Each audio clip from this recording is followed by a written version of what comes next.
GOTTLIEB BROTHERSGeoff Downs, Steve Howe, John Davison, Alan White and Billy Sherwood. With over 50 million records sold during their meteoric musical career, these Grammy Award-winning recording artists were finally inducted into the Rock and Roll Hall of Fame in April this year.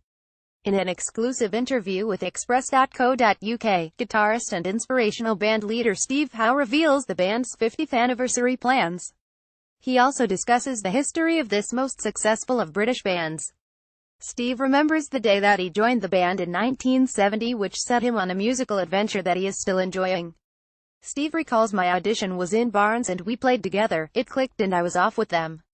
It wasn't the end of the struggling, though. But we kept improving ourselves and then our album Fragile took off.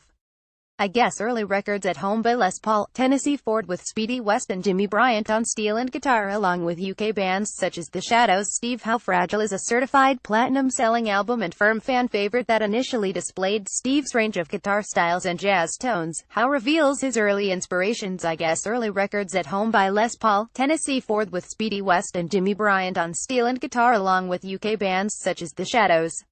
My styles really opened up when I got some Chet Atkins records.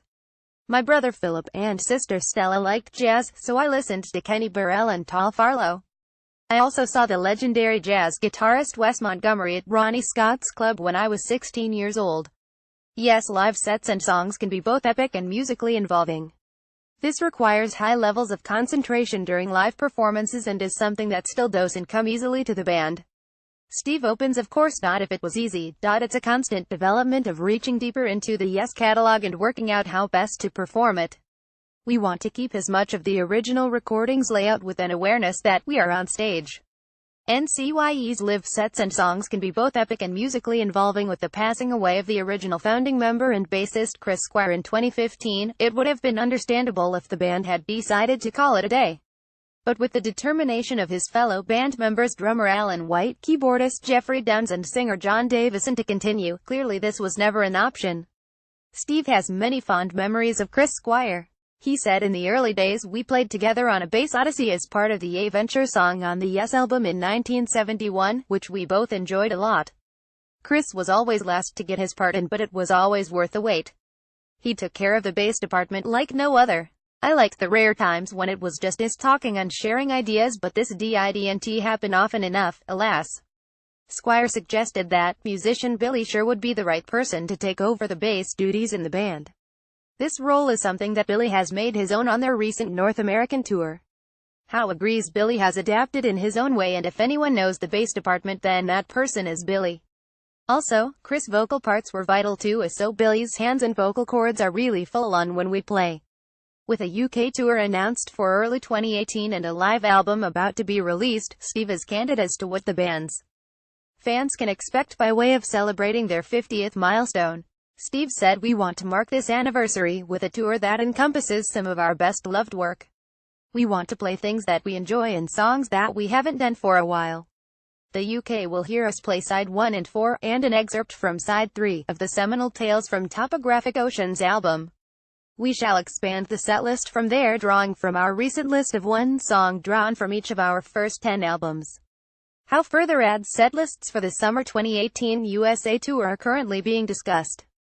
As to new music coming from the band, well, you never can tell. Topographic Drama consists of music taken from two distinctly different periods, with the focus being on the soon-to-be-released live album Topographic Drama, consisting of music taken from two distinctly different periods in the band's history. Surely it must be a challenge to play live."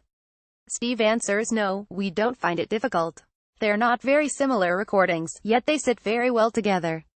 That is why we have released them on this recording from our most recent tour." Howe is an incredibly busy on-stage musician, as he constantly changes the guitars that he plays and the sound effects that he utilizes to create that unique Yes sound. He is rigorous in his own preparation for touring, as he discloses. He said, "It's somewhat second nature. I begin by lightly preparing myself 1 month before, and I then get down to the details 1 week prior to our first rehearsal.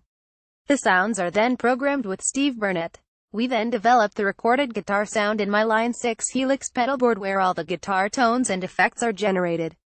Howe is an incredibly busy on-stage musician as he constantly changes the guitars with a lush and immense back catalog from which to choose the songs to play live. The band could be forgiven for being overwhelmed by too much choice. It's worth remembering that Yes had a golden run of platinum and #1 albums with Fragile, Close to the Edge, Tales from Topographic Oceans and Going for the One. But Steve has his own current favorites. He suggests this changes and is not a set fact, saying that Close to the Edge is, sure enough, demanding but beautiful and the Drama album is excellent to play. There are other songs and albums we haven't played that appeal immensely too. With a 10-date UK tour booked in early 2018 and a career-defining double live CD set to be released, there is plenty of ongoing activity for both the band and fans to celebrate this remarkable milestone. GOTTLIEB have a 10-date UK tour booked in early 2018. TOPOGRAPHIC Drama, live across America, will be available on the 24th of November as a double and a triple LP on Rhino Records. Both versions feature detailed cover art designed by the band's longtime collaborator Roger Dean. Tour DATESMARCH 2018 UK Europe Etchus 13th Bristol Colston Hall Weds 14th Sheffield City Hall Fry 16th Glasgow SEC Armadillo Set 17th Manchester Bridgewater House and 18th Gateshead Sage Tuesday 20th Birmingham Symphony Hall Weds 21st Brighton Centre Fry 23rd Liverpool Philharmonic Hall Sat 24th London Palladiums and 25th London Palladium.